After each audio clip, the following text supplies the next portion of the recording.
वो आपने मुहावरा तो सुना होगा ना, गुस्से से लाल पीला हो जाना। अहमद शहजाद भाई गुस्से से लाल पीले नहीं आजकल चल रहे। अहमद भाई आजकल गुस्से से ना रेनबो बने पड़े में हैं। मतलब भाई साहब वो बहुत लीथल लेवल पर चल रहे हैं। वो अभी उन्होंने रिसेंटली जो बाबर आजम के बारे में बातें की हैं, मतलब भाई साहब पर्सनल लेवल के ऊपर जाकर अटैक किया बाबर आजम के ऊपर, स्ट्रेट फॉरवर्डली नाम लेकर कि ये बाबर आजम की वजह से हमारा मिडिल ऑर्डर वो तबाह बर्बाद हो गया।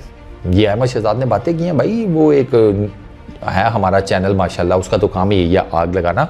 तो वहाँ पे वो पैनल बैठा हुआ था, उसमें एक अहमद शहजाद भी थे और अहमद भाई गाड़ी में बैठे हुए थे। अहमद भाई लगता है कहीं जा रहे थे। तो मुझे तो वो जब अहमद भाई गुस्से में बातें कर रहे थे, मुझे ये टेंशन थी इतने गुस्से में अहमद भाई की गाड़ी ना ठोक दें अपनी। हाँ वो अहमद भाई गुस्से में, मैं बता रहा हूँ आपको, हैवी ड्यूटी वो टर्मिनेटर बने पड़े में है अहमद भाई। अहमद शहजाद ये कहते हैं कि पाकिस्तान का मिडिल ऑर्डर बाबर आजम ने तबाह कर दिया। ग्रुपिंग चाहिए थी इनको धड़े चाहिए थे। इन्होंने किसी को सेटल नहीं होने दिया पाकिस्तान के मिडिल ऑर्डर में।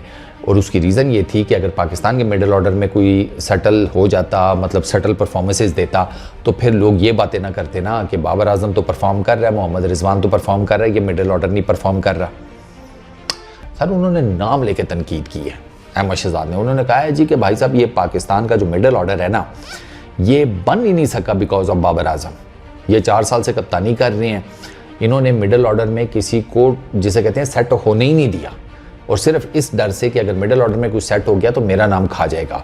अब आप देखें ना, हर कोई ये बात करता है कि बाबर तो परफॉर्म कर रहा है, रिजवान तो परफॉर्म कर रहा है, हमारे मिडिल ऑर्डर में इफ्तिखार नहीं चल रहा, शादाब नहीं चल रहा, आजम खान नहीं चल रहा।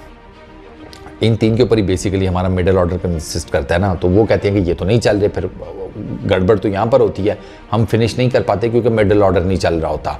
ऊपर तो बाबर आजम और रिजवान अपना काम कर देते हैं। इसी चीज़ को टारगेट किया है अहमद शहजाद ने। उन्होंने कहा कि मिडिल ऑर्डर कैसे परफॉर्म करेगा जब उनकी बारी नहीं आती। इफ्तिखार अहमद का उन्होंने कहा कि इफ्तिखार अहमद ने 2 मरतबा कैमरे के सामने बोल दिया है कि मेरे पास ओवर्स ही नहीं होते कि मैं, या मेरे पास नंबर ऑफ बॉल्स ही नहीं होती कि मैं जाकर सेटल होकर कुछ मार धाड़ करने की कोशिश करूं। ये इफ्तिखार ने कहा तो है, ये बात तो फैक्ट है।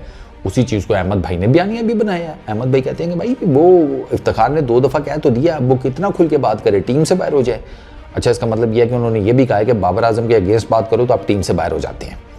मतलब अल्टरनेट तो यही है ना, सिनोनिम तो इस सारे मुद्दे का यही बनेगा। तो जिसे कहते हैं ना बखियाँ उधेड़ना, अहमद भाई ने वो वाला काम किया है। अब अहमद भाई का अपना एक, जिसे कहते हैं, व्यू पॉइंट है। मेरा इसके ऊपर व्यू पॉइंट ये है कि बाबर और रिजवान वो ऊपर ठीक है थोड़ा टाइम लेते हैं और वो आपको 8, 9, 10 ओवर्स तक वो चले ही जाते हैं, जो स्कोर करके दिस दैट। उसके बाद हमारा मिडिल ऑर्डर शुरू होता है। मैंने इन रिसेंट टाइम्स ये देखा है कि हमारा मिडिल ऑर्डर वो बेसिकली फिर हम अपने मिडिल ऑर्डर से चीज़ कुछ और एक्सपेक्ट कर रही है और उनकी, जिसे कहते हैं ना, स्किल सेट वो उतना है ही नहीं। हमने, अब आप देखें ना, आप लीग क्रिकेट में जाएं, आजम खान लीग क्रिकेट का फांटा है, हर किसी को सूते देता है।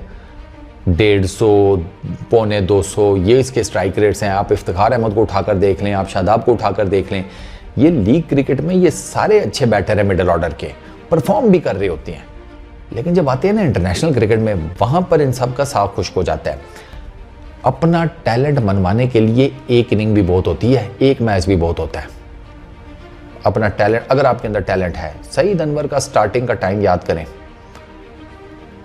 आते साथ 3 सेंचुरीज खड़काई थी, आते साथ बिस्मिल्लाह ही ऐसी की थी, तभी तो वो सईद अनवर था ना भाई।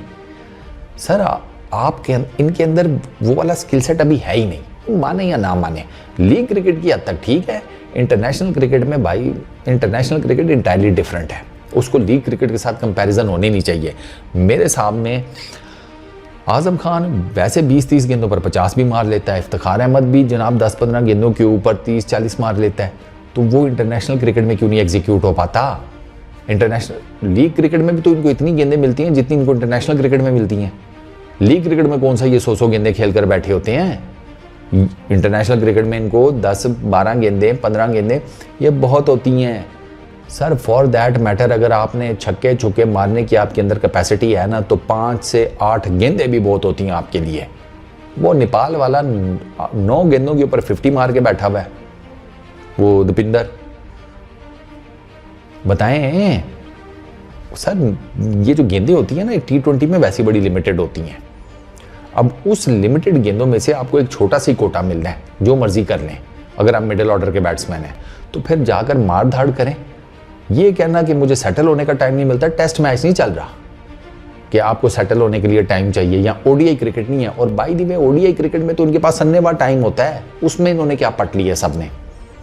ये वर्ल्ड कप अभी 2023 का गुजरा है, आप अपना मिडिल ऑर्डर जाकर देख लें किस किस टाइम पर बैटिंग करने आया है और माशाल्लाह से इन्होंने क्या क्या किया है।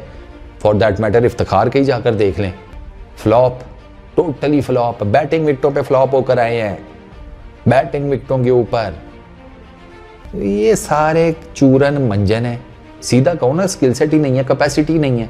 और अगर रीवैम्प भी करना है टीम को तो फिर ऊपर से लेकर नीचे तक कर लो। इसमें बाबर आजम को आप टारगेट कर लो, रिजवान को टारगेट कर लो, इससे कोई फायदा नहीं होगा। इवैल्यूएशन हो जाती है अहमद भाई, इंटरनेट का दौर है, लोग एक दूसरे से बात करते हैं, क्रिकेट देखते हैं, क्रिकेट के बारे में एनालिसिस पढ़ते हैं, क्रिकेट के ऊपर वीडियोस देखते हैं। इनको पता है 2 + 2 4 होता है। आप इनको 2 + 2 5 कहेंगे, ये नहीं मानेंगे। तो मेरे ख्याल में बाबर आजम को टारगेट करने का कोई फ़ायदा नहीं, रिजवान को टारगेट करने का कोई फ़ायदा नहीं। अनफॉर्चुनेटली आपके जितना भी पूरी की पूरी टीम है ना, उसका फ़िलहाल स्किल सेट ही इतना है जो आपको नज़र आ रहा है।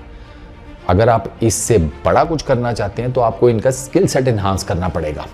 वो फिर इनकी अपनी मेहनत के ऊपर डिपेंड करता है। उसमें बाबर आजम किसी का बल्ला पकड़ के छक्के नहीं मार सकता, और बाबर आजम किसी का बल्ला पकड़कर उसे छक्के मारने से रोक नहीं सकता। Simple logic. इस वीडियो में इतना ही। अपना बहुत ख्याल रखना, नेक्स्ट वीडियो में मुलाकात होगी। Peace out.